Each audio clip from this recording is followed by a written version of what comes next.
And so, you probably already saw this image. I put it in the module, the beginning of the module, and with Neil deGrasse Tyson, this idea that we spend the first year of a child's life teaching it to walk and talk, and then the rest of its life to sit down and shut up. There's something wrong with that. So, kids, the point is kids are really growing and developing rapidly, and especially in these first couple of years, they're just developing new skills, constantly, which is pretty amazing.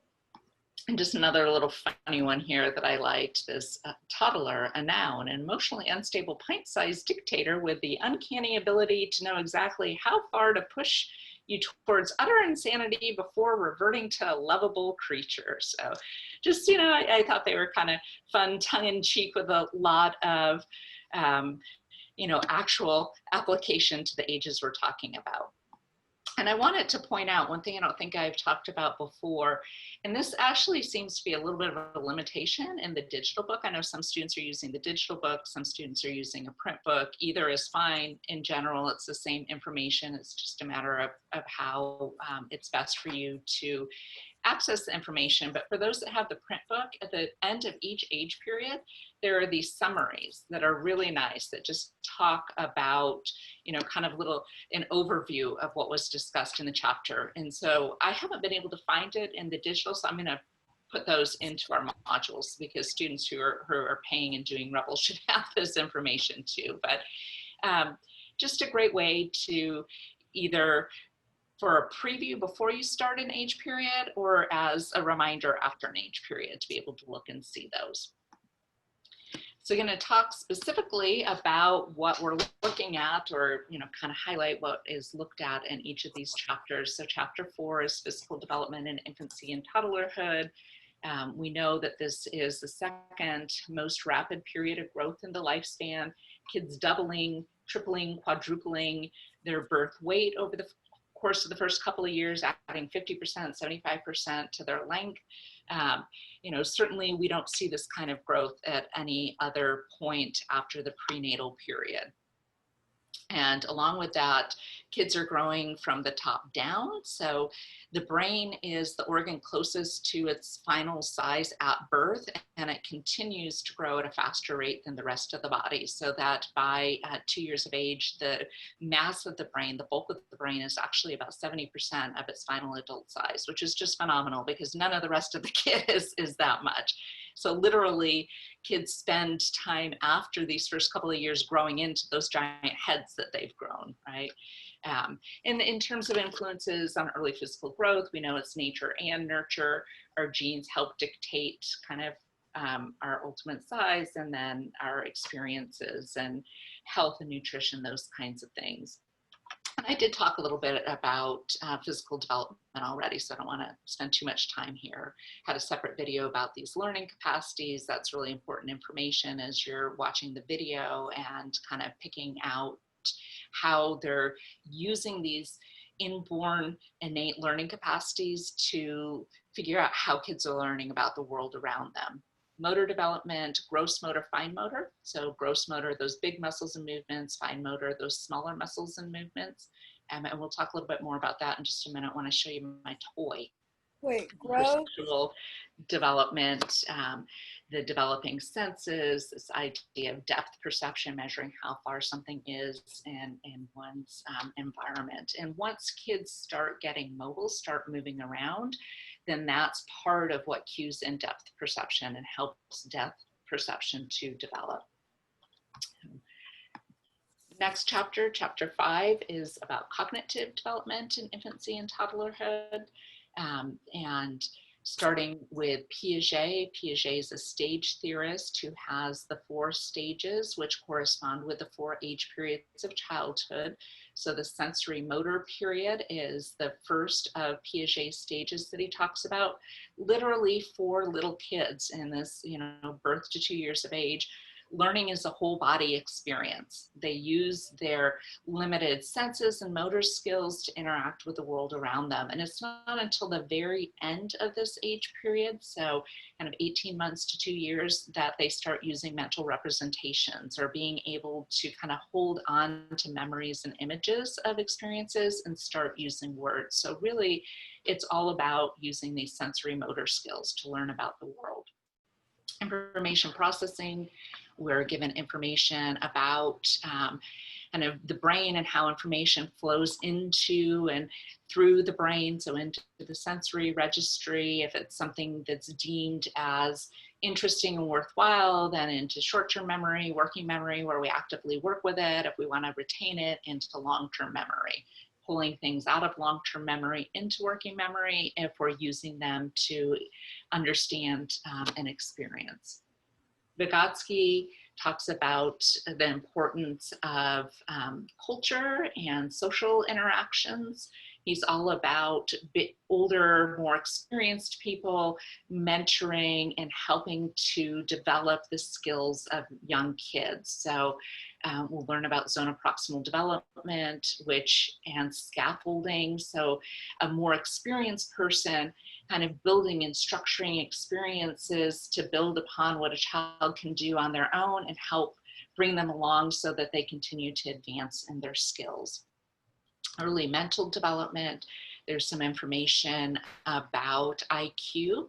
IQ intelligence quotient is an attempt to quantify how smart someone is, right? To put a number to how smart you are, with the number of 100 being average intelligence, and then going out plus or minus, you know, start getting into statistics, one deviation, you're plus or minus 15. So between 85 and 115 is where the majority of people, about 67%, I think, or so, 60 to 70% of the population falls on intelligence. And then you can go out further into the tails, thought to be a bell-shaped curve.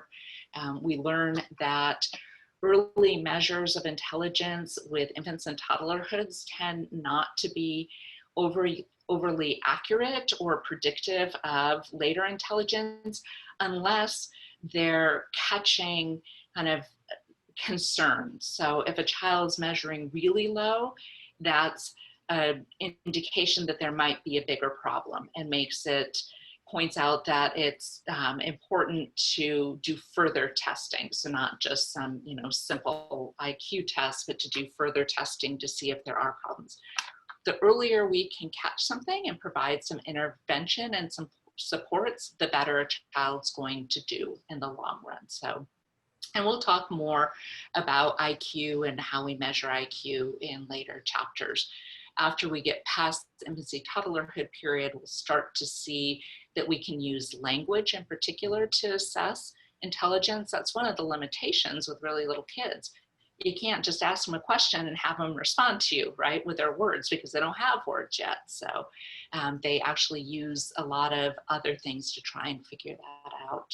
And then language development, you know, again, the video gives us a lot of great information about that. And we just went over briefly. So coming into the world, only able to cry to let, you know, somebody know that you have needs that need to be met, and then starting to make those cooing sounds, the vowels, ooh, ah, kinds of things, and then babbling, adding those consonants and those vowels, ba, ba, ba, ma, ma, ma.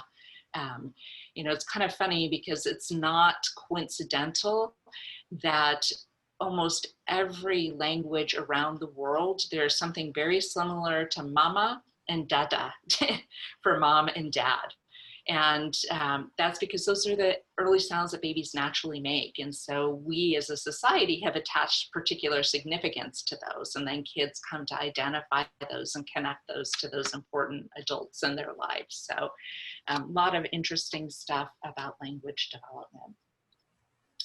Chapter 6 then rounds out the domains for infancy and toddlerhood, looking at emotional and social development, starting with Erikson and his psychosocial theories. So Erikson is also a stage theorist, like Piaget was a stage theorist. So he has different stages for each of the age periods.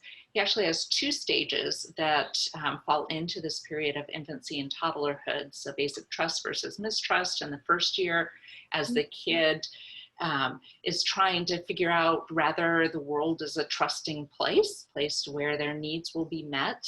And then autonomy being the second part of that second stage, the autonomy versus shame and doubt, and kids wanting to do things for themselves. This is one area where you have to be careful. You know, I don't know if you've ever heard the phrase, pick your battles wisely. That's actually really good advice with a toddler. Toddlers have very limited control of the world around them. What they can control is what goes into them and what comes out of them. So if you pick fights around eating and pooping, you're in trouble, okay? Because again, kids have very little ability to have that control. And then emotional development, you know, again, babies come into the world with just two basic general states of either, you know, pleasure or displeasure, and then they develop the basic emotions, happy, sad, etc. And then by the end of this age period, toddlerhood, they start to develop the self-conscious emotions. So self-conscious emotions have to do with internal states and feelings like happy and sad, or internal states and feelings, but then the subconscious also have a connection kind of beyond the self. So how is somebody going to be, you know, pleased or displeased that I do that kind of thing? And we'll talk more about subconscious emotions actually in early childhood, because we just start seeing those develop at the end of this age period. Temperament is what you're looking at and considering more with your assignment for this module, starting with some of the work of Thomas and Chess, the easy child, slow to warm child, and the difficult child. And then there are other different models that are also discussed. And then attachment, those, you know, warm, fuzzy feelings and connections that we have to another person. There's information in the module and in the text about different types of attachments that children might have and how we measure that. And I'll talk a little more in depth about that probably Monday next week. So I think I'm going to do kind of this overview and then a real quick example with a toy for today, talk about cognitive on Wednesday, and then social emotional next week on Monday. And then development of self is the last bit in this infancy toddlerhood chapter. So I keep saying I'm going to say something about toys. So I'm going to show you my toy that I brought with me. Okay, I think I have to turn off my screen to do that. So let me stop sharing here. And hopefully you're back to seeing me. Can you guys see me? Nope, uh-oh. There you go, now you can see me, okay. This is why it's really nice. Thank you for being there, keeping me alive.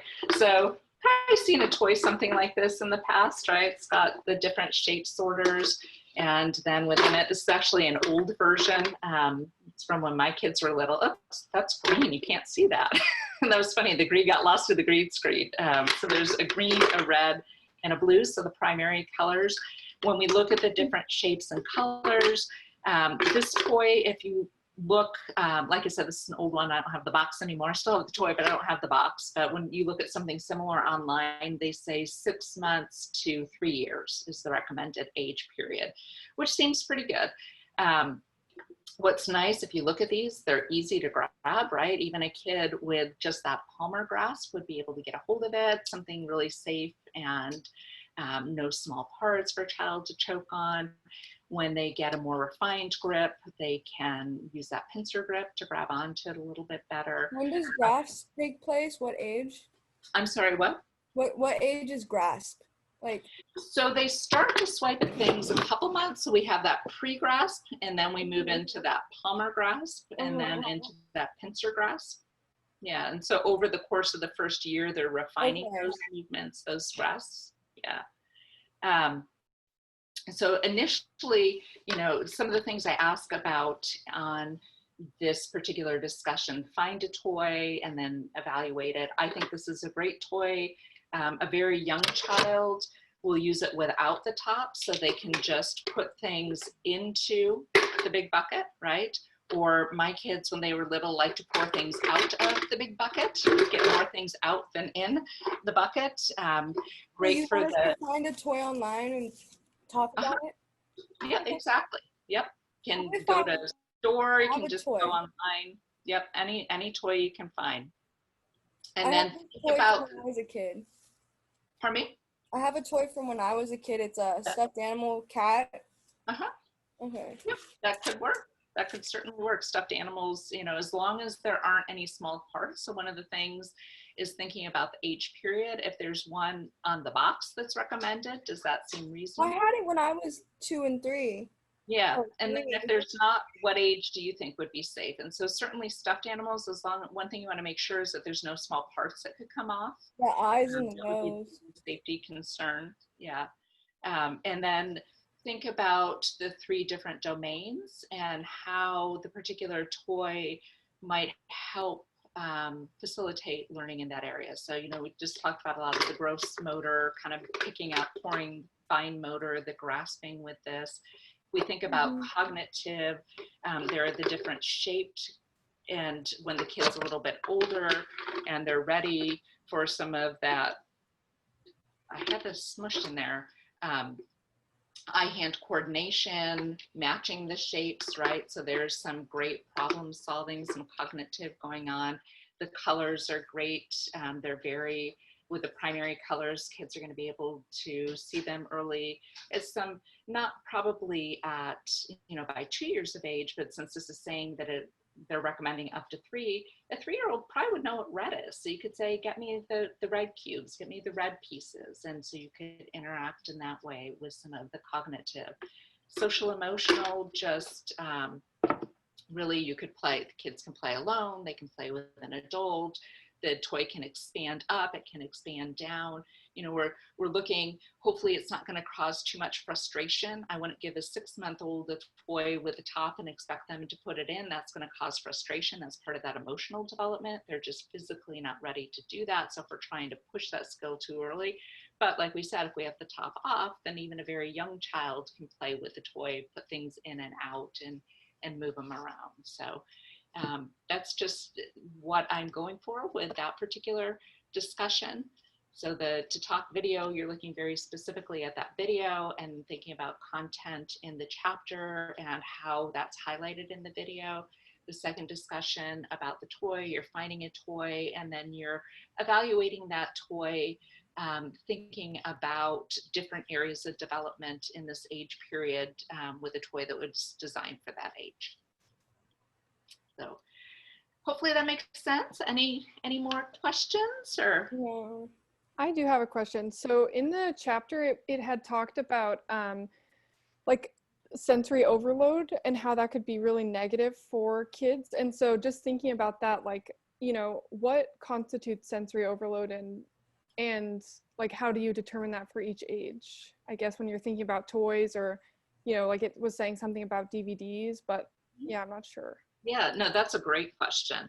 And that's something that is, a huge concern these days in particular, because so much of our world is online, instantaneous, flashy, showy, right? When you're thinking about toys, and I link a couple of different sources to look at. The one in particular from 0 to 3, I think touches on this a little bit.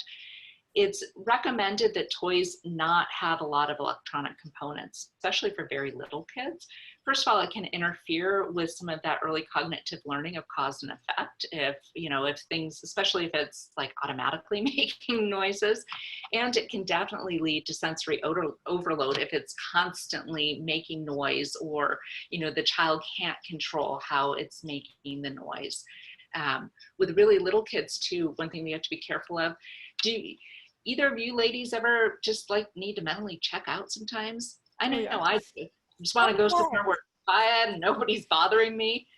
Okay, certainly babies need that too. Yet a lot of times we're like, oh, we really want the baby to learn as much as possible. And so every corner of their environment is stock full of something, and so, or we're kind of constantly trying to interact. And so to answer your question, Jordan, it's not necessarily a certain amount per age, but really kind of dependent on the child. Personality is going to make a big difference. A child who's more introverted and slow to warm is going to want a less stimulating environment than a child that's really active and, so really paying attention, reading the baby's cues, the child's cues.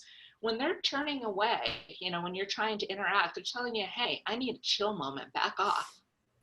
So Gotcha. yeah, and then with screens, it's really recommended that there's no screen time until at least 18 months to 2 years of age. So that's where the videos, and there's a lot of stuff that's out there now sold as educational videos. And while there may be educational content, it's not developmentally appropriate. And there's a fine line between those two. That's so funny because I remember my family has a lot of kids, and we used to have those little Einstein videos, it's just like constant stimulation, and that was just like how my parents got my baby siblings to chill out. So now I'm like, wow, that was probably really overstimulating. And but with the best of intentions, right? Right. Yeah. Wow. And it's funny that you say the baby Einstein. I was listening to a podcast just the other day. Actually, my daughter shared it with me. I have a little granddaughter. I don't know if you guys have picked up on that. And she's 7 months old. And so my daughter's really into, all of the mommy blogs and these and those. And so this is, it's called The Curious Neuron is the name of, there's an Instagram page as well as these podcasts. And the hostess has a PhD in some type of neurobiology. But anyhow, she was talking in this particular one about screen times and young children under 2 and talking about why it just wasn't a good idea. And one thing that came up in particular was, those baby Einstein videos that were marketed. And that's that idea, that dividing line between educational and developmentally appropriate. So yes, they are educational. They're just not developmentally appropriate for very young children because that kind of constant flash. I thought it was interesting. There's a difference. So doing something like a FaceTime call or watching a story, somebody reading a story online isn't considered screen time per se because it's more like a natural conversation. It doesn't have all of that kind of constant flash and movement, which is what they're concerned about with little babies.